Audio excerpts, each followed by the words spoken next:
That's right, ladies and gentlemen. We are here for round two of our Monday shows where all wrestling matters on Sportswire Radio. Well, you heard a little bit earlier from the guys in legendary backyard wrestling. Now we're going to speak about some legendary wrestlers that we saw on Monday Night Raw, and especially our main event to kick things off. And it looks like we're going to see a brother versus brother match after all. And to tell me about what they thought and where do we go from here in this road to WrestleMania and road to Elimination Chamber and road to, I guess, people staying up for 24 hours and more is two of my guys you hear on Sportswire Radio regularly. In fact, I was playing his podcast just before we went on the air. That is the Baltimore Kid with his good old friend Peter Richards. They were kind of just shooting the breeze about wrestling, and I had a chance to listen to that in between our shows. And of course, the host of the Hockey Fan Chat, we're going to hear tomorrow in the day on sportswireradio.org, and also our resident wrestling analyst here, senior wrestling analyst, Mr. Randy Dillon, and also 14th member of our Sportswire Radio Hall of Fame. Fellas,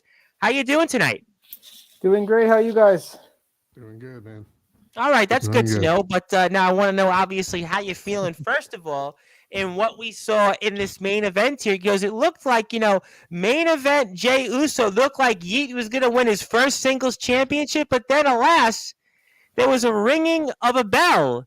And the ringing of a bell wasn't the Anita Ward Ring My Bell song. It was rather Jimmy Uso, costing Jay Uso, main event Jay Uso, a second chance at his first singles championship. And it looks like we got our clue what we may see in Philadelphia in a rare brother versus brother matchup. So I'm going to go with you first, Randy Dillon, on what did you expect there and just overall reactions to the main event and the outcome. Great match. I think it was expected we were going to see Jimmy there, especially what happened at the beginning of Raw. I think that kind of unfortunately pushed that in our head, saying we were going to see him after him and Solo cost Cody his match against Drew. I thought the match itself was good. And listen, we've been talking about this, I think, since SummerSlam. Was the match the world didn't want? I think Jimmy versus Jay, like, the last time you kind of had a big rivalry brother matchup, you go back to 2009 with Matt versus Jeff. And I think this is going to be bigger than that. The only thing I didn't like about the main event, though, how Gunther kind of snuck away with the IC title. It wasn't after his dominant power slam or him going for the top rope. It was a roll up. I felt that kind of left it on a sour note, saying, okay, are we seeing now a vulnerable side of Gunther where he's just trying to escape? Well, I with the mean, IC title? but to be fair, and I'll come back to TBK in a second. Jay Uso speared him. What was it, 5 times? Yeah. I mean, he wasn't going to be dominant after taking 5 spears. He is a human being, after all. No, you're absolutely right there, Tom. I'm okay with the angle they did where Jimmy rang the bell. I just felt Jay going for the jump, and then after Gunther just having the knees up and then the roll up. I just felt the ending could have been a little bit better for the match. How would you have changed it? I would have had it where either Gunther would have done a power bomb or done something that gets Jay out for the 1, 2, 3, and then Jimmy attacks Jay a little bit more. But I just felt this was just kind of, I know they were running short on time, just kind of rushed because it kind of. I think Raw was it me or did Raw go a minute past 11 for Eastern time out there? I think a minute past, right? I mean. Mm-hmm. So, all right. I mean, so you would rather have booked Gunther Strong there and had him just get the clean win. And even though Jimmy came in, you would rather have been that kind of a side entry and still let, him get the clean victory, basically. Yeah, I think that still should have happened. And a sidebar, new belt? Yeah, I got this for Christmas. I'm officially the undisputed world champion. I guess you might be the Sportswire wrestling analyst champion. I digress. How you doing, Ron Franklin? Ron, yes, we're going to do a show at some point Friday. I know, obviously, we're going to get ready for Chamber. I'm on. I don't know what time yet, but I'm going to definitely do a wrestling-only show because there still is nothing to talk about in the other sports. I know we could do some hockey, but the audience on Sportswire they want wrestling. They don't want to hear 1972 New York Mets. I don't think that they're looking for that. With all due respect to good old Rob Maraska, but Baltimore Kid, obviously, good to see you. So first, let's talk about the main event and just give me your impressions if you had a different take than Randy. Yeah. I mean, so obviously, as everybody knows, I don't really even have to say it, but we are on the road to WrestleMania. And they're playing their part right now. I understand what Randy was saying, but I mean, We're in storytelling mode right now, so I think that Gunther played his part, allowed for the kind of weaker finish to happen, so that we can set up Jay versus Jimmy. Um, and like Randy said, I mean, they kind of threw us a softball there. We knew with them two being in the building, there was always the possibility of an interference. And in true bloodline fashion, that's exactly what you could have said true love fashion, because obviously Jimmy's wife Naomi was here tonight also. So obviously there was, I'm sure, some true love making after the show going on. Sure, maybe. But I would hope for their husband and wife. I mean, come on. Yeah, but no, I mean, again, I think again, you know, Gunther just played the part. He took the finish the way it was. I was half expecting to see Solo come out as well, but they did what they did, and I'm not mad at it. Again, I will say there was that small sliver where I was kind of like, oh, are they going to give it to Jay? And then, you know.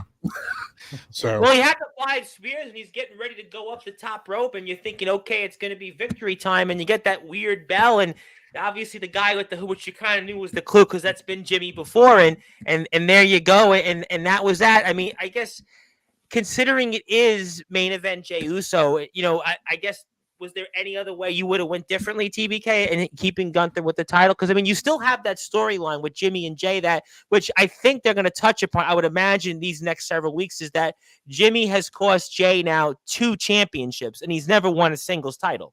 Yeah. No, I honestly, I think it was okay. I mean, maybe if you wanted to add a little bit more of an element of, you know, if you take the bell out of it, maybe they could have cut to Jimmy sliding in the ring, hitting Jay with a spear instead, you know what I mean?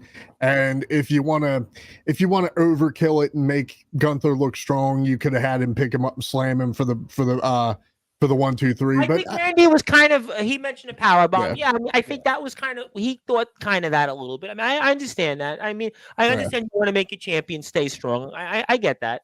I mean, personally, I think at that point, this is just me. I think it would have been overkill. I'm okay with the way they did it, though. Okay, all right, that's fair. Let me get to some people here. People want to talk, first of all. Ethan Sorensen, you've asked this question before. I mean, I don't know if Triple H is going to have The Rock as a special guest referee, but we'll play along, and I'll ask that question in a little while. You asked this last week on the show, but that's, you know, I'm sure you'll say that. Ron Franklin, how you doing, Ron? Ron's battery is low. Yeah, definitely see you Friday. I don't know what time yet, but yeah, we're going to do a post show. And thank you, though, Ethan. We're doing good. Obviously, everybody's doing well. And by the way, Coach Chris Craven's under the weather. He'll be back Friday. So Coach will be here with us Friday, and he gives his regards. And, yes, thank you, Ron. Good to see you as well. Skulls said, Raw was fun tonight. My ear is still ringing from all the pyrotechnics. That's a good one. I hadn't thought about that. I had not thought about that. And, yeah, we're not going to talk about the race. But, okay, so I guess – did you like the opening, conversely, of Raw? Because, you know, what I noticed tonight was a lot that comes up on Sportswire shows and the different wrestling that we talk about, where you got to have the strong opener, you had the Drew Cody, and then you end with the IC title. Now, conversely, obviously, we'll rate the show in a little bit, but what did you guys feel about the opener tonight? I thought the Raw opening was pretty good, much better from last week's opening. I think it really set the table for the show, for the Chamber. I think the Drew and Cody match really as well kind of set the tempo for the show on what we expect, and it didn't disappoint from the Women's Battle Royal, from Nia and Rhea. The Raquel came back tonight. Yep, we saw Raquel, that. I thought the Judgment Day versus DIY and Miz and Truth was pretty good. Gable versus Ivar. I think that win was a big win for Gable, and I'm starting to think, and that got me thinking, could this lead up to a Gable and Gunther rematch down the road? Well, was it out there on Twitter that Gable actually defeated Gunther by disqualification, I think, last night, right? I think I read that somewhere. So if you buy into that, okay, that was good. Yeah, I do agree with you. I always like the openers to have a hot start. You know, for you, Mr. Baltimore Kid, I mean, certainly be more talkative for us in the opener. I mean, what did you think? I try to make people laugh these days, but obviously, you know, what did you like the opener? What did you like or not like? I really like that plug there. I'm not going to let that one go. Thank you, Tom. But yeah, no. Like I said, I mean, this Raw as opposed to last week's Raw. Oh This my God! Raw, Last week's Raw was like I feel like guys were here on the show, and it was like this yeah, one yeah, was like at least there was moments you felt like you were at a good, almost like a rock show. You start yeah, strong and you end strong. That's like kind of what I felt. This felt like a go home show tonight. Last week was I absolutely, don't know, for sure. just didn't maybe going through the motions. I think you used the term last week, Randy, going through the motions. That's what I think Raw felt like last week. This week didn't feel like that. Yeah, absolutely. I mean, this Raw felt the most complete and the most energetic that I've seen out of a Raw in a really long time. I mean, come on, you had everything. You had a heart. Oh my gosh, words are hard, guys. You had a hot start. You had a great women's battle royal. Yep. I mean, DX was there. You know, I love that reference even.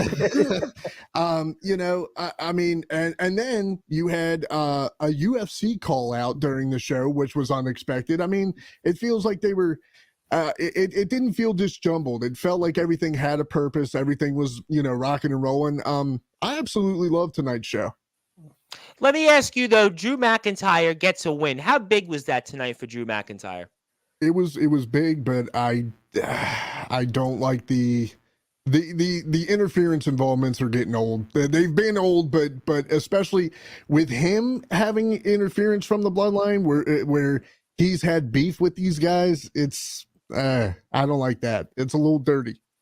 It's still a win for Drew McIntyre. For you, Randy, conversely, I mean, is that a big deal tonight for Drew? I know the interference. I know Jimmy. We referenced Jimmy opening and closing, but it's still a win for Drew McIntyre. I mean, he's got some wins under his belt of late. I mean, is that big to you at all or no? It is huge to beat the top person right now next in the company is Cody Rhodes. Next, you can say the Roman, the top. I mean, because how many times has Cody been pinned since he's come back, other than Roman? What, a couple times now at most? None. The only other time he lost was to Lesnar, but that was due to a pass out. And think about this for Drew. We still don't even know his contract situation, and the fact that this guy's beating guys like Cody Rhodes at this point with his contract coming down the wire, like this is a huge win, setting him up to possibly winning the Chamber. Mm-hmm. I would think he has to be in position to win the Chamber now because you just got to win. To me, I mean, I think I said this, and I'll get to a few more comments. I think I said this a couple of shows back. I don't think it was on Monday, but I think I said on a Friday show we were all on together on. Cody's kind of like Hogan. Well, how many times could you count in Hogan's heyday? Not in the aborted Hogan comebacks, but in Hogan's first big run.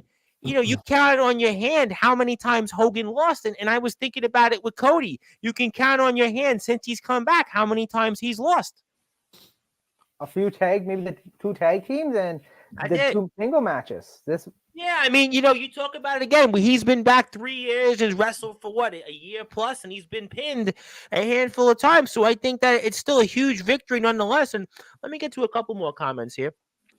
Honestly, since Jimmy cost Jay the Intercontinental, the International Championship is different promotions that we cover here on Sportzwire. That would be XCW, but thank you for the plug to our friend in XCW. I think that it should be a triple threat between Uso versus Gunther. I absolutely disagree with that. It should be one-on-one. Let's see the brothers. Who's the bigger brother? Am I wrong, or should it be this way? No, the triple threat match, like you're just kind of throwing Gunther in. Like you'd rather not have him in a match at this point rather than throwing in because it messes up the storyline. And what AEW does, just throw random matches together at the last point. You don't need this. Like Jimmy and Jay is going to sell your story. And I think you can find Gunther an opponent, whether it's Braun Breaker, whether the Light, the Chad Gable, you can find him an opponent and they will put on a clinic. Yeah, I definitely agree on that. And you feel the same way, Baltimore Kid? Yeah, for sure. That seems unnecessary at this point. Like Randy just said, Gunther has shown that he can have a complete match with anybody right now. He is a total 100% believable champion. And honestly, I would love to see Chad take another crack at him. The matches that they were having were phenomenal. The only thing I'll say, and I agree, there's no question that the styles are there, the history, but I look at Gunther, I was watching this match. I admittedly watch a lot of wrestling out there, different forms of wrestling, as we all know.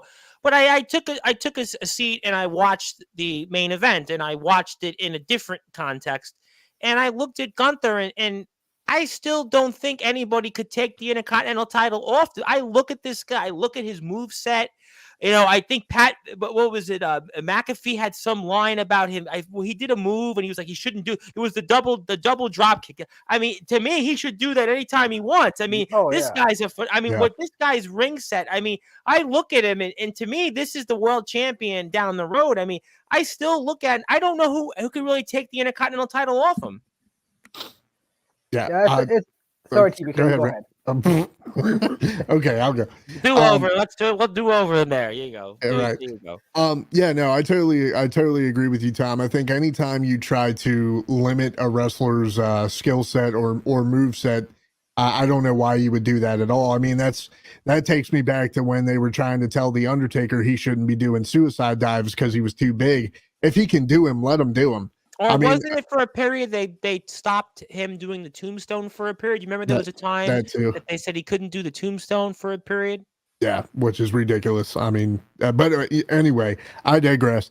But, I mean, like I said, anytime you try to limit a guy like that who has shown that he has technical skill, he's a clean wrestler too. Like, I haven't seen him have, very many botches, if at all, is what I meant to say. Again, he's complete. He's a believable champion. Let the guy go. Let him do his thing. Yeah, I think that obviously those things I'm sure most people will agree with. Let me get to some comments. I was surprised they didn't do much with Candice since she's from Anaheim. And I was wondering, Skulls, were you there tonight on Raw? Were you there? Because obviously you're out there in the area. I would certainly be wondering if you were out there tonight, or if you're going to be out there. I mean, let us know, certainly. We went through that already. You gave me the same comment. I think I know this is little Jimmy was there too. Our truth, certainly. We'll come back to that. He was there twice. Hello to the owner and founder of Tennessee Backyard Wrestling, Mr. Joshua Allen. Yes, Skulls was at Raw. There you go. So how was it? What did you think of the show overall? What did you think in terms of everything else? I mean, where were you sitting, by the way, tonight, Skulls? And anything else you might want to add for the audience? We love to get a report, almost like when what's his name Meltzer does his reports. He would always get these kind of like a note from somebody that would give him the report. He would type it up. Now on Sportswire, certainly if we were doing other wrestling companies, I'm sure I would get those basically easily notes days ahead of time. But in this particular case here, maybe you can let us know, Skulls. But you guys said something else I want to go back to. I want to come back for a second, because did I hear correctly when I was watching Raw? Maybe you guys can confirm me. Help me out, because I know I need to get my ears checked. I know obviously I must be seeing things, but am I seeing the possibility of some way that UFC is being worked into WWE? And maybe you want to clarify that for me in the audience. You know what, Tom? I think you're the one who actually said this a couple of times, how WWE and UFC, they want these TKO, they want these big events. They want to broadcast one another, like build off one another, make these spectacles. And I think we're going to see more of this down the road. Look at the fight over the weekend. We saw Pat McAfee there, and so Triple H was reportedly there. And I think I go back to a couple of years ago, UFC, where Izzy dying, well, he came out to the Undertaker, Triple H, Vince, Stephanie, Pat, were all things. Can you say the middle name still? Yeah. Can you still say that one? But definitely, I think we're going to see this more, where UFC, when they have big events or if they can get the promotion for WWE, they're going to say things. And if WWE is going to have a big event for UFC, they're going to. Because listen, UFC has 300 coming up, and they want to get publicity. Too, I don't know if you guys caught it. I mean, I watched drips and drabs of UFC, but I was watching 298 this past week. I mean, I watch it from time to time. I can't say I'm like laser focused on UFC, but they have a massive following. I mean, I don't see why not. Yeah, absolutely. I mean, at this point, I had literally said to my fiance before we came on the air, I was like, I'm curious if they would ever entertain the idea of doing a split pay-per-view, of having UFC events and WWE events in the same night. It's a matter of switching out a ring for an octagon. And I mean, come on, like I said, it felt, there had to be a reason why this guy, Michael Chandler called out, Conor McGregor. Conor is still easily the hottest name in UFC, period. Although he's past his prime in terms of his fighting abilities. Sure, I'll give you that, but still, his name still draws it. It's basically the next Ronda Rousey, situation here. It's a fighter who's past their prime, but his name still draws weight.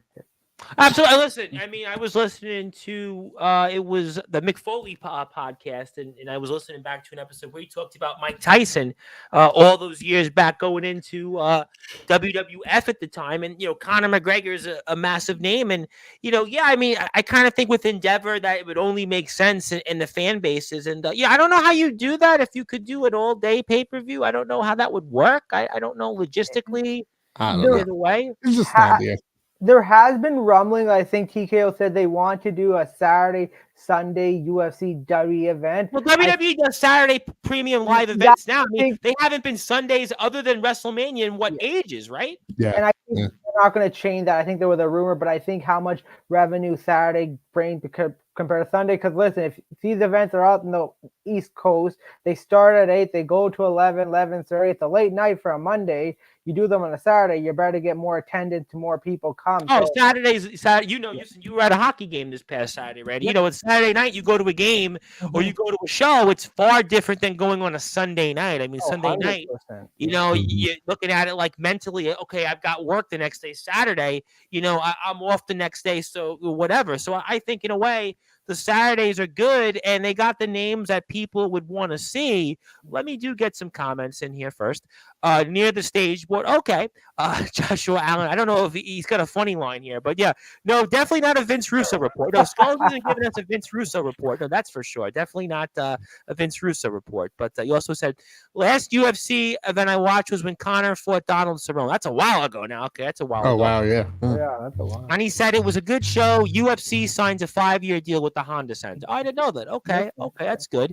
And Ethan wants to say he would give Raw 9 out of 10. It's funny, and I won't get to the actual scores yet, but, last week we were talking about Raw with a bunch of us, and most people were like, I give it a 5, I give it a 6, maybe I give it less than a 5, but tonight it was like they almost pulled out all the stops. I wonder, and tell me you guys' thoughts. I know it was the go-home show. We're going to certainly talk about Perth in a second. We're going to talk about SmackDown. Randy, I know you shared my clip on Twitter talking about The Rock. We'll definitely get to The Rock because I haven't got a chance to weigh in on that because we were on Sportswire with our own Rock-like show. But in terms of, do you feel like maybe that they pulled out all the stops also because the ratings, the last 2 Raws weren't very good? You think that was a part of it, guys, at all in any way? Absolutely. I think it's a mix of the ratings not good. You're getting all this attention with The Rock bringing in. And listen, Raw is still your flagship. As much as they don't want to admit it, Raw is still the flagship show. It's still the big show, and they got to get it. It's the senior show. I mean, no question. Yeah. So they need to do something. And I think today they definitely pull out all the stops, setting up the Elimination Chamber. They want to set up Mania. They want to get the intrigue back and forth because I think there was a big letdown last week from the press conference to Raw, and everyone's waiting for SmackDown. I think they were able to continue on what SmackDown did to Raw, and now what SmackDown going to do again. So keeping everyone interested rather than, well, I just want to watch this show because it's more important, or we only know Roman going to come on this show, might as well just watch Fridays. No, you got to kind of watch both now to kind of know the back and forth. I agree with that 1,000%. You have a take on that at all, TBK? Anything? Yeah, I mean, there's obviously an issue when your flagship show doesn't feel like your flagship show for quite a while. B show. Yeah, it feels like the B show. Yeah, so I mean, right now in this era that we're in this situation with in the WrestleMania being right around the corner, you've got to stay hot. You have got to keep your foot on the gas at all times. And I mean, again, I think, as we all said, they kind of missed the mark on the Monday after the big press conference and all that. So if you're going to make your mark coming up to Elimination Chamber, now is obviously the time. We still got SmackDown coming. But again, if you're going to be the flagship, be the flagship. Make your statement, make it big, and go home happy. I agree with you on that. Also, I believe this is somebody you know. She's upstairs. When the significant others usually come on these shows, I always try to play along at home to kind of like not break the character. And some people like it. of people just say, yeah, it's my girlfriend or my fiance, my wife, whatever it is, my boyfriend, husband. But Connor is actually in the Roadhouse remake. I think that's coming out next month. That's Jake Oh Gyllenhaal yeah, in that's that right. movie. Yeah. Right. And by the way, movie season this year has been absolutely horrendous. I saw a movie last week in Argyle. It was just, and John Cena has like a couple of cameos in it, and it's like, oh my God, it was. I think last week's Raw was way better than Argyle. Let me just put it that way. I mean, Are you not excited for Deadpool 3 then? I would see it, but I mean, I've been let down by a lot of these remakes. I saw the Marvels a couple of months ago. That wasn't good. I saw Aquaman 2. That wasn't good. Oh, yeah. I mean, I would say that probably the best movie I've seen of late is Beekeeper. I saw Beekeeper with Jason Statham. That was actually pretty. I was pretty good. I gotta say that was good. In fact, I'm so disappointed in movie season. I'm actually thinking about seeing Mean Girls. Although I may go to Anyone But You instead. Sydney Sweeney, that's a different conversation, different time. Acknowledge me. I think that's for you. But okay, fair enough. So I obviously got some. Let's go over to the women's side. Raquel Rodriguez returned. Did you like that? Obviously, she's the final participant in this Elimination Chamber. Would you like that? What do you guys think on that? It sets up for a huge chamber because we were all talking who was going to be that final person. I think a lot of us were thinking Indy Hartwell because of she's from Australia. Yep, but the same. Yep. What they did with the men's were really is, geez, they have the big names, and other than SmackDown with Tiffany Stratton kind of be the newbie, you have some of the top people in this chamber. Now you add Raquel, you have the likes of Bianca Belair, the returning Naomi, Becky Lynch, Liv Morgan, but she still, I don't think she can get a draw. But they definitely have stacked these two chambers match up where you have the best talent you can, the big names going in to set it up for a really good show. I agree with you on that. And what do you think, TBK? What do you got for me? Yeah, I think Raquel coming back was the right move, especially setting up to Elimination Chamber. The most of the words. I know we're having that moment here. It's funny because earlier today on Sportswire, we had a couple of guests come on Friday. Interesting guests for our British fans, and I had people messaging me randomly. Can you edit what they said? I didn't like it, and I was like, "Well, we don't have the edit button on Sportswire." We're kind of like, in a way, echoing that person that had 3 initials starting with a V. Basically, we like the attitude on Sportswire. It seems like it's generating views, but there is no really edit button on Sportswire. So, we don't have that here. Let's try this again. And I swear I'm completely sober, guys.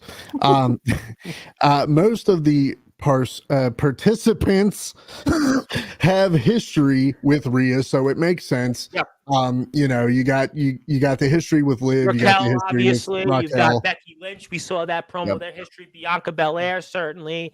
You mentioned Liv Morgan. Yeah, so a lot of these participants, it makes sense. Naomi, obviously back. She's been a champion before. She's returned to the company. So yeah, big names. Yeah, it just makes sense. I don't think you really need to go into much more detail than that. I mean, I'm glad they didn't throw a rando in there. I was really thinking for a second they could have thrown in Shayna. And personally, I wouldn't have been all right with that. Yeah, we were so bored last week on Raw. We spent so much time talking about Shayna Baszler, but I think at this point, I don't see the point for that. You gonna say something, Randy? Yeah, I was gonna say if we're going to throw random, I really thought they were going to throw Chelsea Green in there because I know she's on a momentum roll, but for her being in it just doesn't make sense with her character. Yeah, I mean, certainly, she's got some, thunder behind the character, but I don't think in that championship picture, I don't think that's where she belongs, if that makes sense. I think she's outside from that. I don't think that's where she should be at the moment. I mean, maybe you revisit that, but I don't feel that character needs a shot at or being in a chamber to win a shot at a women's title, unless I'm missing something. No, you're right. Yeah. Okay, Ethan wants to say Raquel's return to the ring was definitely unexpected. It was definitely a good idea, and I'm wondering if she's going to go after Nia Jax. Well, Nia, we saw the kind of almost like a throwback to some old Raws, that satellite between Rhea and Nia Jax. Would you guys like that touch a little bit? Yeah, I think it adds another element to the show, and like I said, I feel like it was just another thing that they added to, again, like we were saying before, give that extra special touch to the go home Raw. No, absolutely right there, TBK. The thing I thought was very interesting is that Rhea Ripley really hasn't been able to get her hands on Nia Jax, where Nia Jax has blindsided or attack her here and there, never been given the upper hand. And they're really pushing that factor. You're going into your home country, the fans are behind you, and yet you haven't got the upper hand yourself on Nia Jax. You got help from Becky last week, but never on your own. Do you think, and it's interesting you brought that up because sometimes this goes and works both ways, is the pressure then on Rhea, and we'll certainly, I'm sure, talk a lot about the Chamber on Friday, and I'll talk a little bit about it now, but do you think then that in a way makes the storyline that the pressure's on Rhea because she is going to be by far and large one of the biggest hometown heroes we've seen in really recent memory somewhere? Oh yeah. Oh yeah. Absolutely. The pop that she could get in Perth would be, oh my gosh, I'm gonna say this. I'm gonna say it could be Stone Cold level serious. Well, what I would say is now obviously I think Randy, you and I were on the air last time. We spoke last year at this time about Sammy in Montreal. It's gonna be exactly. But I think this could be in terms of the historical proportions. It's going to be, to me, on the level, and I don't want to say Brett in Canada because Canada, WWE's gone to Canada so much, even Sammy in Montreal. I think it could be on proportions with the likes of British Bulldog, God rest his soul, when he would come back to the UK, because it wasn't often. When he was a champion, it wasn't too many times. I could count on his hand. Obviously, he was the challenger in SummerSlam. He had a couple runs in 96, 97 with a tag and a European title. But, I mean, I think this is going to be on this level because you have a country that they haven't had somebody that's really been a champion like this ever. A world champion. As a world champion. Yeah. I think it's going to be really on par to when, the British Bulldog was alive and they would run the shows and, in the mid 90s and he was a champion. It might even be bigger than that because of just what she means to that country and what she means to, it's going to be, I mean, they're going to have to acknowledge, quote unquote, like Roman, acknowledge the fact that Rhea is going to be the hometown hero. And that's, going to certainly be those. All right. So you know what? We'll play around with it. I do want to talk about The Rock a little bit. I do want to talk about the Chamber itself and a few other things out there. What would you give the score for Raw tonight, gentlemen? I'm going to give it an 8.8 out of 10. Wow, it sounds like the Olympics there when they did the score. I'm being really specific here. Listen, I think Raw was really good. A much more improvement last year. Was it a 10 out of 10? To get a 10 out of 10 is really hard. I think my thing is, again, I'm going to the Gunther and the ending. I think that's kind of soured me off my 9, but overall, definitely high, like 8.8, 8.9 for me. How about you? Yeah, I was gonna give it an 8.75. I think it was really close to being the 9, like Randy said. There was a couple things, but like I said, overall great show. I can't really complain about it. All right, so I'm gonna basically, since we what is it? Anything 0.5 round off to the nearest number. I'm gonna go ahead and give it a 9 because at the end of the day, I mean, from where we were last week to this week, I mean, I think it goes for a 9. And I'm gonna go back to Mr. Allen because obviously Mr. Allen gave us a nice TBW shirt, and I want to obviously let him say something.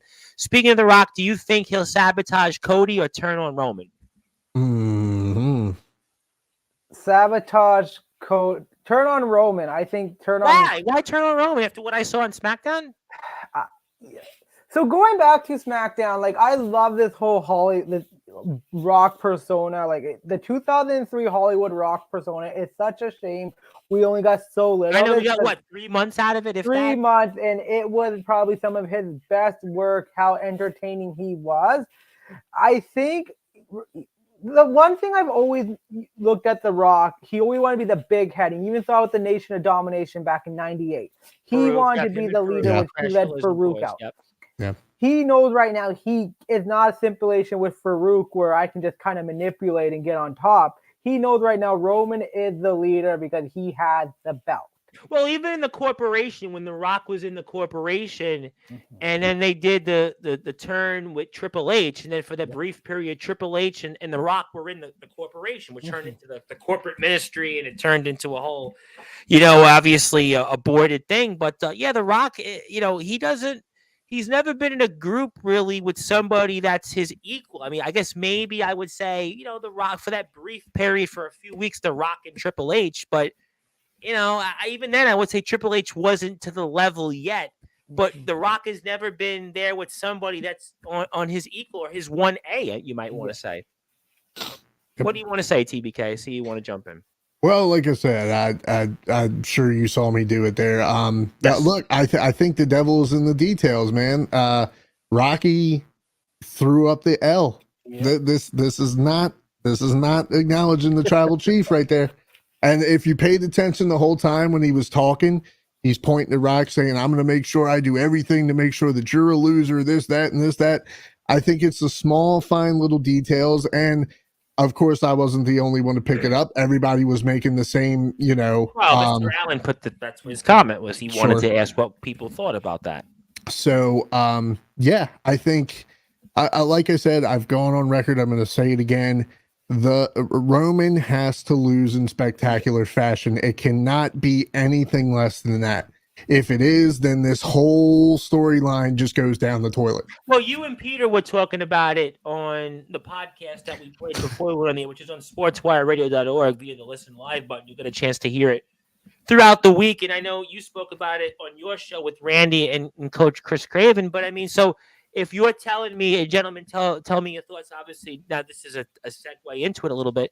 I mean, so you're telling me then that The Rock is going to somehow inadvertently cost Roman Reigns his match at WrestleMania 40? Is that what you're telling me here? Or maybe I'm missing them because my ears should get checked at this point. I don't think he's gonna cost Roman inadvertently. Like it's gonna be like he give Roman something. I just feel it's going to be somehow Roman's not gonna walk out at WrestleMania with the title. Cody's gonna get his moment in the sun. He's gonna finish the story. He's gonna be literally the biggest baby face probably since Hogan or Stone Cold. I think Hogan's Stone Cold in that momentum. But I think what it's also gonna set up is it's the Rock opportunity to say, listen, you've been in charge for this long of the tribal chief. You didn't get the job done. Time for me to take over because you had the belt what made you better. Guess what? Now you don't. I'm better than you by a large margin. Did you want to say something? Yeah, I mean, I don't think it's going to be inadvertent at all. I think it's going to be straight up blunt and obvious. If I can speculate here and kind of foreshadow. You said on your podcast, Peter's podcast, that you still thought that there's still a chance here that Roman could win at Mania. You did say, to be fair, that think there's still a chance. I did, and you know what? That's why I said. I mean, I think now more than ever, never say never is so prevalent. I mean, yes, there absolutely is the chance. There's always the chance, but by God, if they do it, you gotta put security around that man. But anyway, yeah, Philadelphia. It's funny because I was listening to Mick Foley's podcast, and he was talking about Philadelphia, and this is we're talking apples and oranges, but he was talking about mind games with Shawn Michaels, and he was even saying then the Philadelphia crowd's a weird crowd, a tough crowd. They certainly pick and choose who they like, and I'm sure Cody's going to be the favorite there, hands down in that type of environment. Yeah. So I think if, like I said, if I could foreshadow and maybe try to call a spot or two, I think there's going to come a point where, Roman's going to hit a couple spears, maybe a Superman punch. He's not going to be able to get the 3 count. So Rocky's going to step in. He's going to hit a rock bottom. He's going to be like, if you can't do it, I will type thing. He's going to step back, let Roman try to get the pin again. Cody's going to kick out. After a while, they're going to go back and forth. And just stay with me here. What I think might happen, I think Roman walks up to Rock and goes, whose match is this? What are you doing? Type of thing. All of a sudden, Rock goes, okay, cool. Boom. Rock bottom. Cody picks up the victory.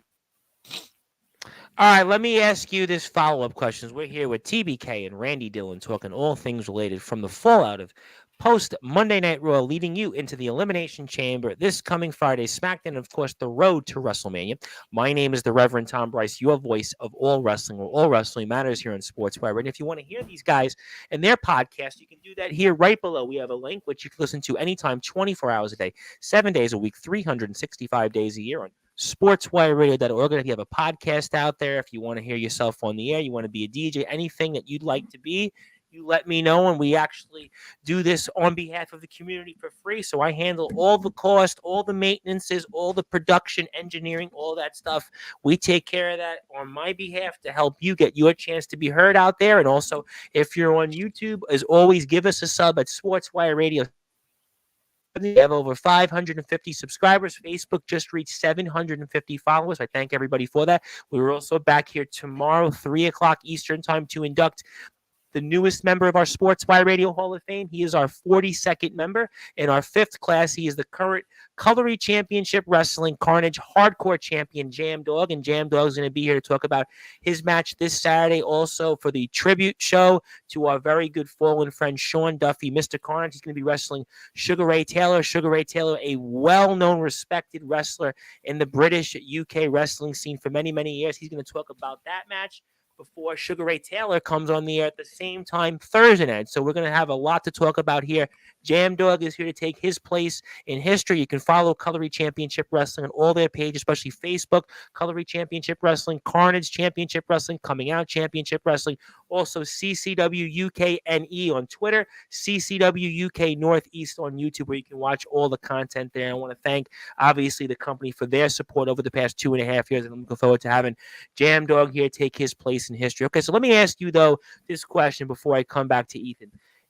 You talked about Hollywood rock, right? This new rock, this attitude, and you're talking 20 plus years ago, and there's a generation of fans that weren't even born when this took place. And I'm going to ask something, maybe to play devil's advocate. You guys tell me what you think, because I clearly know nothing about wrestling. I don't know anything and how these things work, and I have very little knowledge about anything, and that's why I'm here, and you guys are there. But does 51-year-old Dwayne "The Rock" Johnson palling around with guys that are nearly 20 years younger than him, and he comes out in this, I guess, vest that looks like it's straight out of, I don't know, Young Rock, or maybe something I saw back in 1997.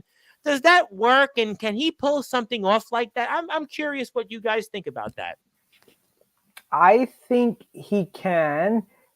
And I think the reason... It's a fair question, though, I brought up. Right? It definitely is a fair question, because, listen, you look at some of the people he's competing with now. Like, look how good Drew McIntyre has been on the mic the last number of months. Cody Rhodes. You got CM Punk waiting in the wing. Seth Rollins. LA Knight. You have guys that can really speak on the mic and bring it.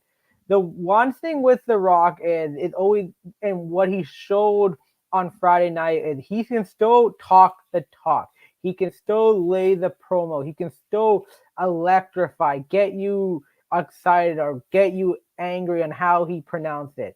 Do I think he looks old and he doesn't look like he belongs there? Absolutely. Like, you could tell it's been some of the work done on him, or look at him. He's definitely different than what we remember. That's what I'm saying. I looked at it, and I'm just seeing him on TV. And I watched the segment later on. I was on the air, but I was watching, from the background, and then seeing the segment later on, because that's all I do these days. And he looked different. He looked out of place almost, in a sense, with the face, the looks. I mean, I hate to say it, but I mean, all the different times we saw Hogan out there, and I realized Hogan obviously always had the same look, but Hogan to me always looked the same, whether it was in like 1988 or 2018 when he was on the screen. But Dwayne "The Rock" Johnson, he looked different to me. I don't know what I'm missing. Or even Stone Cold, for example. Stone Cold, when he came out a couple years ago and wrestled Kevin Owens, I mean, he looked almost the same from like 20 years prior. I mean, The Rock looked different. That's all I'm saying. No, definitely you have a point there, and I think it's going to get people thinking, because the people are going to watch back and see The Rock and like, oh my goodness, the difference. But I think the thing that can maybe save him is, again, just his mic skills. Might be able to get him through. I'm not thinking for like a long-term run. I'm thinking if you really want to milk this thing between him and Roman, think if you can get in shape for next year's Mania. Every week. I got to be honest. He's going to lose the attraction. It's not going to be every week. Yeah. I think we're looking at a Brock Lesnar thing where he's going to make appearances here and there to set things up. But I think it's for a short, like a year thing, they might be able to push it down and make it work. But after that, I don't think you got enough for it. What do you want to say to all that, TBK? What do you think? I mean, I think that The Rock is still The Rock. Let's put it that way. I mean, agreed. At the end of the day, he's still going to be, like Randy said, he's still going to be able to come out there. He's going to be the able last generational character from, let's say, the Attitude Era that people leave aside Chris Jericho, who's had 25 different reinventions, but leave him aside out there.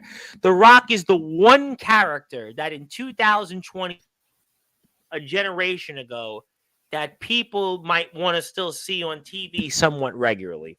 Yeah, for sure. I mean, at one time, Rock was so hot you could have put him in a trash bag, and as long as he was, talking and doing his thing, it wouldn't have mattered. I think right now, the fact of the matter with him wearing the vest, again, I think they're pulling the nostalgia strings. They're going for the callback with the nation. And I think it's still the Rock's way of joining the bloodline, but still being the Rock and standing out. Well, he's the Rock. He's never really been a guy that really goes along. That goes from the Nation of Domination days in the corporation. So exactly. Well, let me ask you guys a follow-up, and I'll let Ethan ask a question in a second. So do you expect then to see The Rock on every SmackDown and see him at Chamber between now and Raw, or no? So what do you see on that then for both I think I'm seeing same as Roman. We're going to see him 1 week there, 1 week not there. He's only going to be there when Roman is there. So Roman has always been a one-off, one-on, one-off, one-on. So I think we're going to do the same with The Rock, or maybe every couple of weeks. I think they want The Rock involved, but it's not going to be every week on SmackDown. So we don't see him then on Friday, and we don't see him in Perth? We don't see him in Perth. We don't see him this Friday, maybe next Friday after Perth or the Friday after. Possibly. Why wouldn't you have him in Perth with all that new crowd, new audience? We've talked about the business aspect of it. I understand the SmackDown point. I agree with you about SmackDown. I agree the luster, the Punk. We talked about this dance when he was in AEW. The old adages would be with Hogan. Hogan would be great to see for one Raw, and then after the more he showed up, TNA was a big example of that. He got exposed. Even Brett, I think Brett came back in 2010, and Brett started to get exposed that he really wasn't somebody that should be on regularly. So why wouldn't you though at least have him on in Perth at Chamber because of that global aspect? I think the one thing with Perth is, because I've been looking and reading, there's this thing they're hearing on night one. We're going to see Rock and Roman versus Seth and Cody at night one of Mania. I think that is really up in the air right now because, one, I think if Seth is willing to go, you got to give him his moment with Drew McIntyre. Well, there was a moment tonight on Raw with Seth and Cody. I mean, there was a moment that the door's left open, I would think. Mm-hmm. But I also think they don't know if this is going to be go because I go back and we talk about it. The first Raw of the year, him beating up Jinder Mahal. The guy was after that he's gassed. So are we expecting? You mentioned it on your podcast, TBK, with Peter, saying he was gassed after like a minute. Yeah. So are we expecting these guys to go 30 minutes in a tag team match and to follow up with the Usos and Sami Zayn did and Kevin Owens did last year?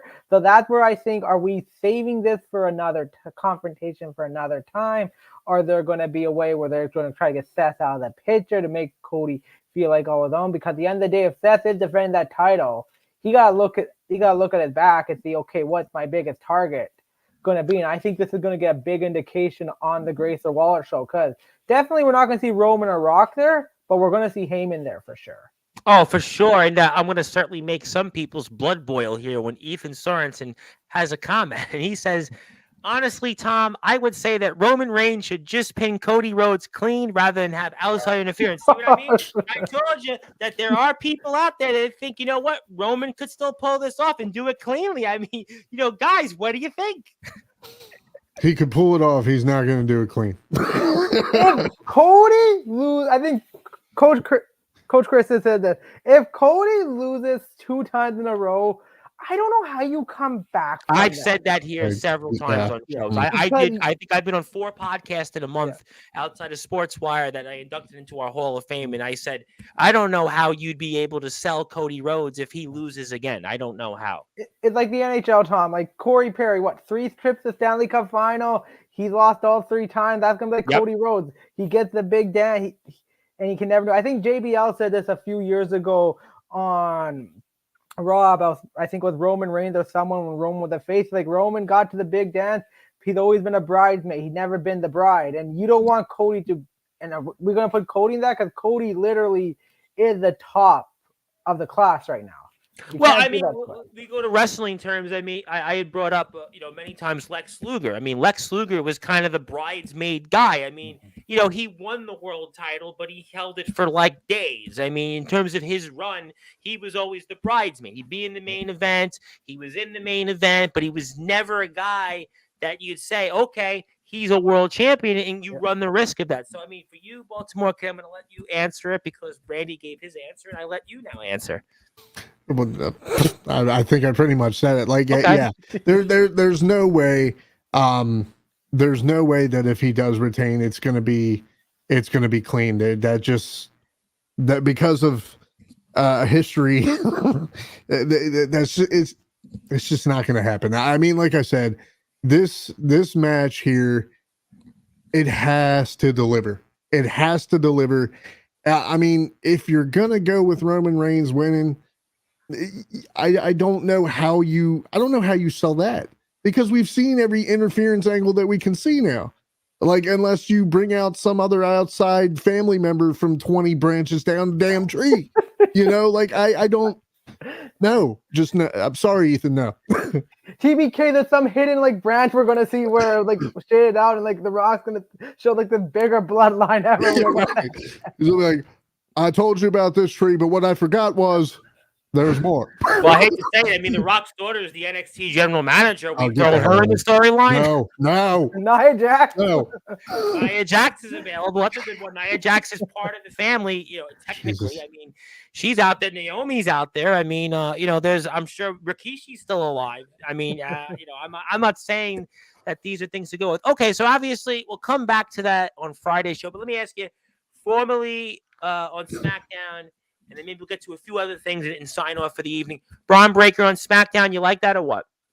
Yeah, absolutely. He's, again, as we've said, I mean, for Raw claiming that they're the SmackDown, oh my God, for Raw claiming that they are the premier show, they haven't shown that as of late.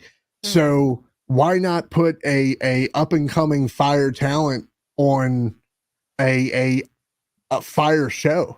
I mean, he has absolutely proved, just from his Rumble appearance alone, that he is going to make a huge impact. And with the already loaded roster that SmackDown has, Randy, what do you think, dude? I think it's almost unfair. I think definitely you're right. It sets up SmackDown fair, but I also think that it sets up post-Mania, because after post-Mania, there's going to be a while we're not going to see The Rock. We're not going to see Roman Reigns. We might not even see Jimmy and Solo for a while, for crying out loud. Like, you think so? Really? You wouldn't see you go from bloodline for years to no bloodline at all? You might see Solo and Jimmy, but you're not going to see Rock. You're not going to see Rock and Roman for quite a while, because that's what usually happened after post-Mania. The guy just disappear. I know last year Roman stayed a little bit after Mania for the Sammy and the civil war with Jimmy and Jay, but I really think this is setting up for post-Mania, where they want the talent ready to go and get the talent recognized after post-Mania. They hear the talent that's going to carry us now.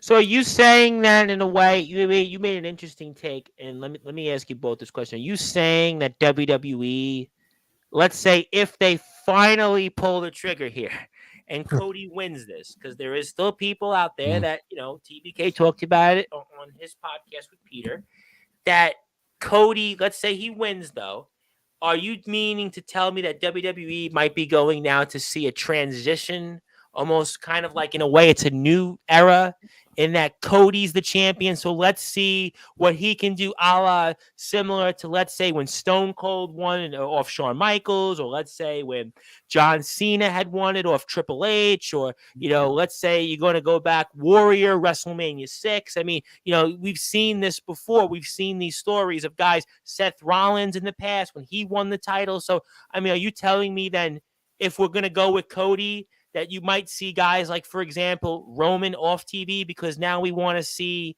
in a way, our next phase, our next transition? Oh, absolutely. I think we're kind of already seeing it. Look at Tiffany Stratton being on SmackDown. I really thought she wouldn't be on SmackDown right away. I really thought it'd be kind of later after.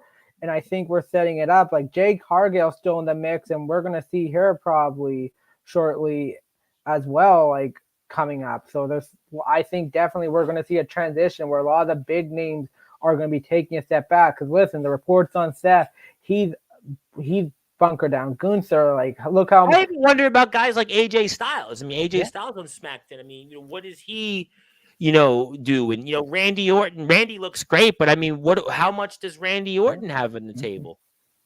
And this is your time, like we talked about. I think it was the time where WWE, like I look back at WWE where they really hit a decline was in 2010, 11 because they lost so many superstars at once. The Undertaker went part-time. Shawn Michaels retired. Edge later retired. Really, Christian, it was just, we lost at that point, I think. Yeah, it was really just Randy Orton and John Cena kind of carrying the company at that point. There wasn't really unless you count the Nexus. The Nexus and the Miz you had, but you had guys like R-Truth, Daniel Bryan wasn't established. Cody Not that Rhodes level, no. Lower. Alberto Del Rio was around. But they never really had that talent established to say, okay, we're going to take over. Where after Jack Swagger, yeah, you kind of had that. Shawn Michaels still their Undertaker, but you were able to mold guys like Dave Bautista, John Cena, Randy Orton, Shelton Benjamin help carry this company. That was basically the end. 2010s, the end of the Ruthless Aggression era. Yeah. So basically, all the names we talked about, like Batista, him leaving, and you had Undertaker and Shawn had retired. Yeah. Triple H, it kind of started to phase in, into a different period, and the guys that got injured and hurt. That all makes sense. Did you want to say something? Are we entering a transition phase? Should Cody win at Mania? Do you agree, TBK, or what? I mean, I think we could be in for a transition phase for sure. But as far as erasing guys like Jimmy or Solo, even, I don't think that would be a smart move, especially since we've had teases of Paul Heyman possibly latching on with Solo. I think it's really going to be time for Jimmy, Jay, and Solo to have their actual push. I mean, right now they're in the spotlight for sure because of Roman Reigns, because of the bloodline. But if you take Roman away, it's like, okay, big star's gone. Now it's all you. Well, I think one stat, and I'll get to Ethan, and we're here with Randy, Dillon, and TBK for another 20, 25 minutes here. We're going to basically talking about post-Monday Night Raw, get you ready for SmackDown, also Elimination Chamber, and, of course, on the road to WrestleMania. I always like saying the road to WrestleMania. My name is the Reverend Tom Bryce, your voice of all wrestling. I think it's interesting, bringing up Jey Uso. And Jey Uso is one, I lost count on how many tag team championships, but I was thinking about this. He has to have won the most championships of any sort to have never won a singles title at all. I mean, that's a fascinating storyline that you'd have there between Jimmy and Jey, because Jay's won, what's he won? More than 10 championships, right? More than 10 tag team titles. You're talking about, I mean, maybe at least 12, 13 WWF, WWE tag team championships, whatever you want to define it as, from the lineage of those championships. And obviously the longest running undisputed tag team champions in history. And he's never won a singles title. I think that's a very fascinating thing and part of a storyline. But here's a guy that's, so iconic, arguably one half of the greatest tag team wrestlers in WWE history, and never won a singles title. Yeah, that's why I was saying. I think after Roman is finally done and they wrap all that up, I think it's going to be their time to shine at this point. Jay is as hot as ever right now, and again, Jimmy's getting his play, but that's because he's with Roman. We've gotten the Paul Heyman teases with Solo. Like, I think once you remove the cousin, you still have three brothers in that scenario there. So, I mean, you could go for the brother triangle, Solo steps up with Heyman, Jimmy feels some type of way about it. Who knows if they try to do a Jimmy and Jay thing again. But I think at this point, the smart move is to ride Jay's momentum and let them two start standing out on their own. And the crack staff has let me notify 10 championships that Jey Uso has won, tag team, Raw, and SmackDown. So I think I said 12, and it was 10. So thank you to the crack staff for letting us know. And Braun Breaker has definitely deserved to be on SmackDown because he's been on NXT for so long now. And I think that Braun Breaker will one day have a title opportunity. Sure. Yeah, I definitely agree with you on that. 100%. Sure. I think Braun Breaker is definitely a top draw, and he's definitely another star in the making. I couldn't agree with you more than that. All right, so I'm going to ask you a fun question before I get to a few other news and notes. So who's staying up, actually, to go watch the Chamber itself? I gotta pick up my sister from the airport, and then I Okay. gotta take her to the airport again at like 8, 9 in the morning. So I don't think I'm going to be able to stay up that late to watch it. But I'll try. And it's 2 a.m. here on the West Coast, so I don't think I'll try to wake up in the middle of the night, but I don't know. Yeah, I do. I'm just curious. I think that's the word of the day. I'm gonna try, but we'll see. I mean, I am looking forward to it, so therefore I can't just be like, no, I'll catch it. I'll catch it the replay or whatever. I mean, I'm not gonna lie and say I'm not looking forward to it. So if I'm up, I'm up. If I'm not, I'll catch the replay. Let me ask you a second, because you're obviously Raw and SmackDown start at 8:00. Do you always make sure you're there on time to watch these? I never asked you that question, Randy. In all these years I known you, ever difficult to make these Raw and SmackDowns on time? It can be challenging just because we do start a little bit early. SmackDown, Raw both start at 5, but thankfully I've been able to catch them here on the West Coast. But it hasn't been too much of a problem. I think it's more you miss some of SmackDown, you might catch them more later, or you start watching it, then you have plans later, and then you miss the ending. So, but thank goodness for streaming nowadays, because you can just watch it while you go. That's true. Good point. Obviously, we have Netflix, and I'll talk about that. And I'm just curious. Do you watch it on TSN? No, Sportsnet. We have Sportsnet here. Okay, Roger Sports. Okay, good enough there. Okay, so obviously we'll see. Some people will be up, some people won't be up. We're not going to do a post-chamber show because I'm actually on Sportswire that day. So you're out of luck. We'll probably talk post-SmackDown. That we can definitely do. But any other wrestling notes you guys want to talk about? It could be WWE, AEW, anything you guys want to bring up here before we move off and sign off for the evening? Anything else you want to address out that? No, Sting's next week.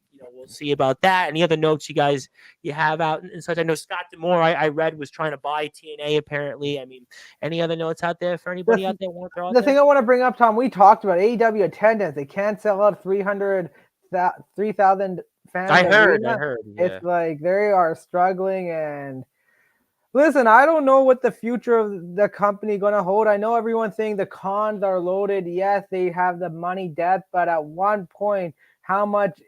Listen, AEW, they're set with money, but I think Tony Khan's father, Shaq, knows how when a business loses money and they gain money. So I think the long term with AEW is going to be interesting, especially on the run WWE and Impact picking up speed.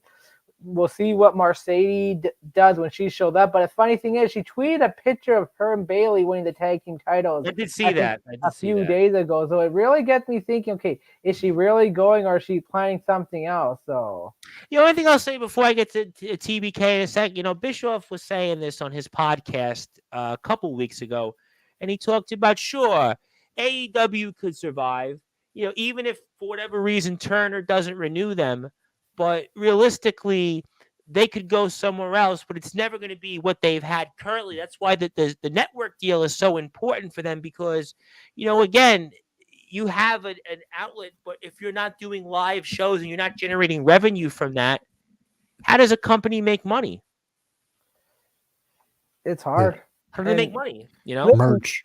I think they tried doing live shows on YouTube when the company first started. But I don't think live. You know what? But and I hate to bring this up, but I don't know if you guys ever saw Dark Side of the Ring on the UWF, and I was listening to Mick Foley talk about the UWF, and that was the UWF approach. Yeah, we're gonna get on live TV, but the reality of it is, if you don't sell tickets, if you don't sell live shows, and you're not drawing consistently. Sure, you could have the YouTube views. Sure, you could have those engagements, but realistically, you're signing all these people. They're not coming in cheap. All these wrestlers that they've signed, and it's a collection of wrestlers over the past couple years that they've signed. They don't come cheap. And I would say that they've signed far more wrestlers at a bigger clip than TNA did in the glory years of TNA. I mean, TNA did not spend to the tune at AEW, and I think TNA had a better business model because TNA had cost down. They, had pay-per-views that, I think were spread out a little bit more. And if you look at, in terms of how the product was run, it was a good product for a long time. I don't know that AEW can be that successful based on their spending. I mean, I don't know. I mean, I hope they succeed. I mean, I put it out there. If they don't succeed, I'll definitely take them on Sportswire. We'll definitely take them here. I mean, people have actually suggested to me, when are you getting into wrestling promoting? You do have the deep pockets, but I remind them, I don't have the billions attached to my name. I mean, maybe, close to the 6 to the 7 figure range, maybe, but I don't know if that puts me in, AEW range. It might put me in TBW or XCW range, but obviously we love those companies, but I'll have to see. I hope they succeed. You want to say anything about AEW or TBK in terms of their quagmire before we move on tonight and get to closing thoughts? I've said it before. I'll say it again. I just I give it maybe 5 more years, if that. I really don't. Bischoff said 4, I think was what his number was. He said in his podcast. Close enough. I don't see where is your draw? Where is your star power? Who is your? I don't know why anybody right now would want to go to anywhere other than WWE, and I'll tell you why. Again, call me a big corporation mark or whatever, but I'm telling you, to go back on the conversation that we were just having. Let's say that Cody does pick up the victory at WrestleMania. Roman and the Bloodline story starts to fade away. It doesn't start to overshadow everything. New guys are getting pushes. New guys are you have an opportunity to come into a company where everything is it's clicking right now. It's so hot. Why you would want to go to any other company right now baffles me. So okay, go ahead. I'm going to give you a response after you finish. Okay. I have a response for it. Fair enough. I mean, guys like Okada, I can see it. Guys like Osprey, maybe, but I mean, again, I don't know. Copeland is not your draw anymore. Edge, again, it was cool, and I understand why he wanted to go because he felt like he had more to give, but I just don't see it. I'm sorry, I just don't. And see what you just said. That's exactly why, a lot of these people have gone to AEW. Leave aside Impact. I agree with you. Impact's a different ball game. It's a different dynamic because of the structure and how it's run. But we've saw this time and time again in the Attitude Era when, WWF at the time started to beat WCW. There were still guys that went to WCW when things started to leak. I mean, Jeff Jarrett was an example. He went from WWF to WCW. I mean, there were people that went on, that got off the ship and went to the sinking ship. And, conversely, when WCW was on top, there were guys that went back into WWF. And ultimately, if there's a market and there's a company out there that will provide something for these wrestlers, I mean, if they're being offered money, I think they're still going to go. I agree with you that the long-term model is not sustainable. And that was WCW's problem when you weren't drawing your live gates and your television ratings started to go down and you were paying talent guaranteed salaries on an absorbent scale. And that would not be able to put with the cost of what it was running a company. So ultimately, yeah, I agree with you. All those things, I agree. But ultimately, we saw it time and time again. In the Attitude Era, people would leave from WWF to go to WCW. It was just, I mean, overtly when WCW was ahead for those 2 years, guys still went to WWF. I mean, it just, if there's a place for jobs, guys are going to go, I think. Tom, the one thing I just want to add with AEW is Sting's farewell. Like, they've done a bad job, Mark. Like, every Absolutely show agreed on that. should Absolutely. be about this man because this could be the last time we're seeing him. They did a great job with Revolution selling out those 15,000. Like, good on them. But every show leading up to this should be getting fans' attention. Because I remember with Ric Flair retiring in 2008, everything was about Flair. Like, you want to get that attention. Sheamus Michaels retiring. And the other thing is, listen, Darby Allin pretty much went viral for mentioning Cody Rhodes and how much that got over with the fans and how much got talking about Cody. Like, the fact that the other company had to mention other people to get them noticed and it makes the other company look better, it's just baffling that the fact that this how you get noticed. Where you have to Well, mention revenue. WWE, listen, they've been promoting things for generations. They know there's a machine in place.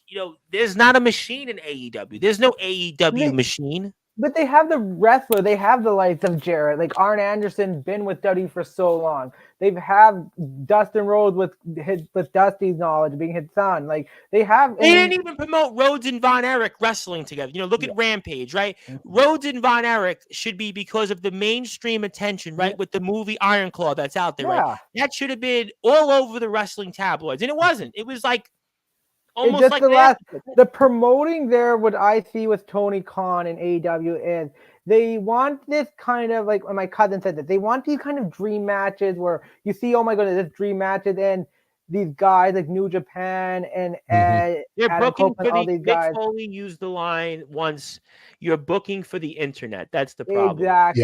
Yeah. And with Okada and with Ospreay, these are great talents.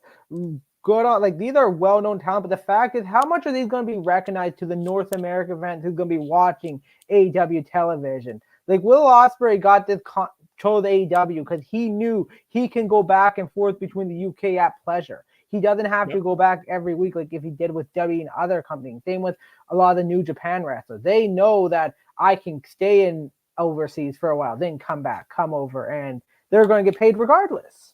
Absolutely. Oh, listen, no, hands down, no question. But I think that to me, there's a machine in place in WWE. They know how to take one thing and make it into something that everybody talks about. AEW, even though the Khan family has the Jaguars, they have the football team, they've had successful businesses, they don't have the same institutional machine.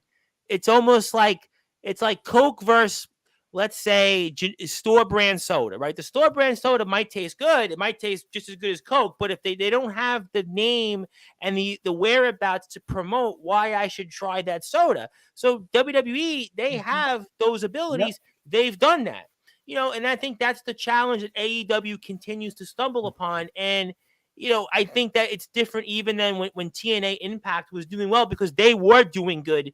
And then there was a decision to be made to bring in people that did not know the product. And that's why their product changed. And I think TNA, it's obviously credit in the world. They've hung in there, but they were there. And unfortunately, a plan was changed to really, I think, take away from what the product was. I think AEW's problem is they don't know who they were. TNA knew who they were for a while. They were doing good for a few years, and they had a great mix, but they went away from it, whereas I think AEW's never had. AEW's been always booking for the internet, and you got to be able to have some type of balance, some type of all diets. You got to have all food members of the food chart. They don't have that. We'll see what happens, though. Obviously, a lot to talk about. We're going to talk about all of it here for sure after SmackDown. Myself, Randy, the Baltimore Kid. These guys' podcasts are going to be heard throughout the week on Sportswire. We still have the Big Cheeses podcast out there with TBKs. We're still playing your guys' show with Coach, and he'll be back as well also with us Friday. So let's go to closing thoughts here for the evening. TBK, I'm going with you first. Anything else you want to plug, share, or say? Be my guest.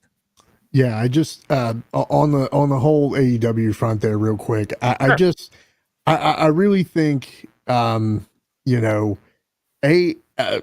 cons have all the money and none of the know-how.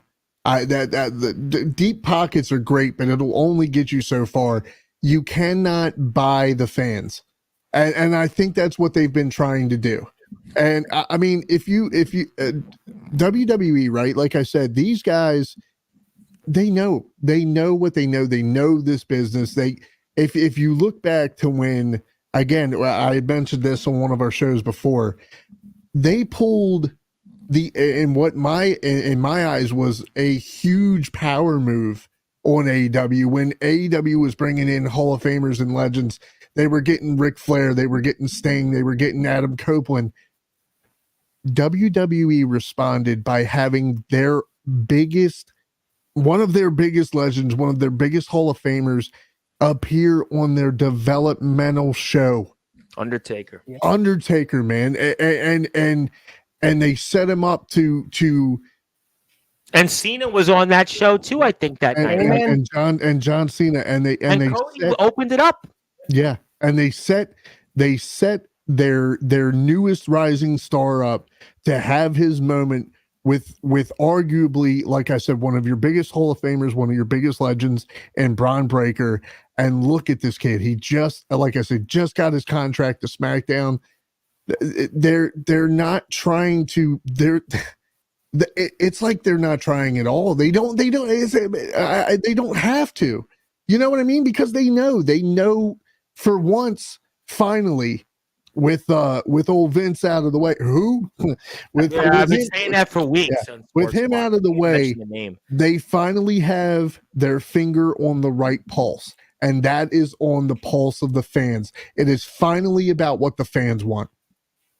I agree. And where can we find you on social media so we can? Oh yes, sir. You gotta plug yourself. Come on, you know the deal. You can follow me on Facebook, Ryan Andrew Familaro. You can also find me on Instagram at t.b.k9208. And of course, be on the lookout for more episodes of the Be More Talkative podcast. They are on Spotify, Apple Podcasts, and of course, Sportswire Radio.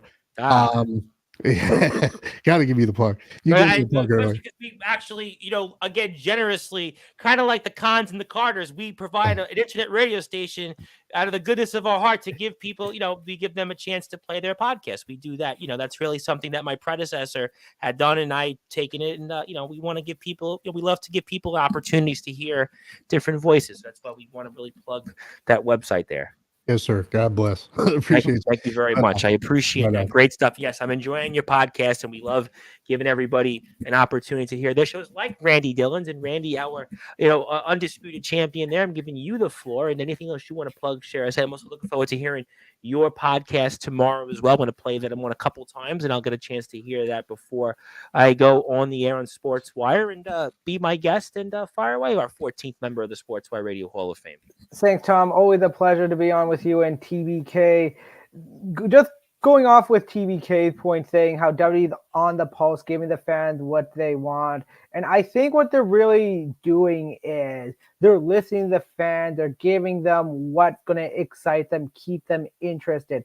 Are every decision going to be great? No. Look at Cody not winning. Look at Drew McIntyre not winning. But they're able to keep the fans engaged. They're able to keep them involved to an extent where they don't want to miss out. Where at the last few years with Vince, by the way, Tom, who? But, yeah, there you go. Now you got it. Like when he was running the show, you kind of like got offset saying, what the heck's going on? Where I feel like, yeah, it's not going to be popular, some of the things that happened, but we're able to keep in draw. Where AEW, it's been like this, I now think almost 2 years, they're just throwing random stuff. They're giving kind of the fans what they want, but there's nothing to build up to it, nothing to keep them spent. They give it. It's kind of like, here's your meal. Thanks for coming. Here's the check.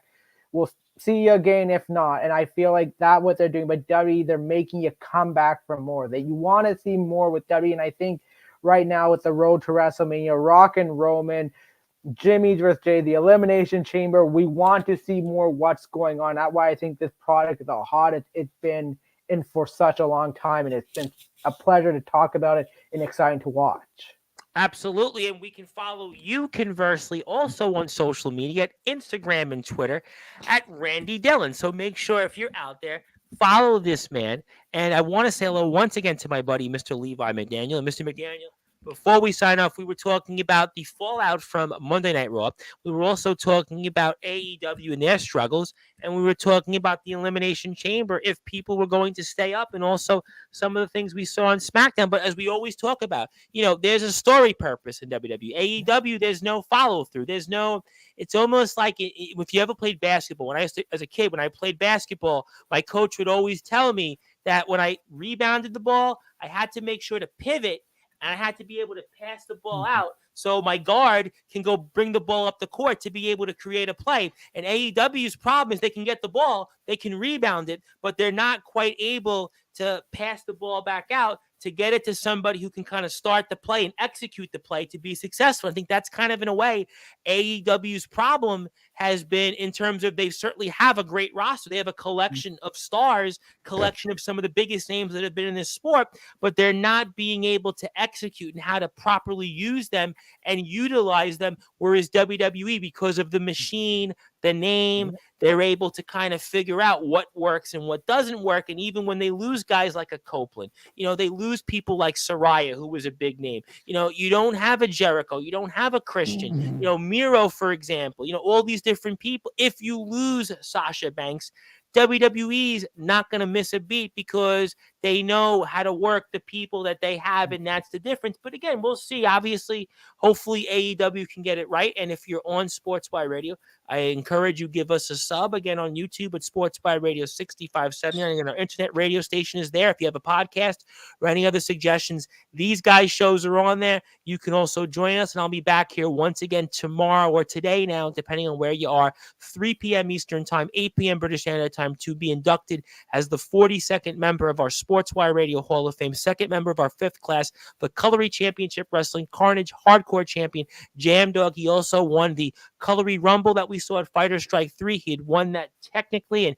he's going to be in the ring this Saturday at CCW's Carnage 3 show. He's going to be wrestling Sugar Ray Taylor in our show, our tribute show for our fallen brother, Mr. Carnage, Sean Duffy. He's going to talk about all that here and some. But until then, I want to thank everybody that's tuned in.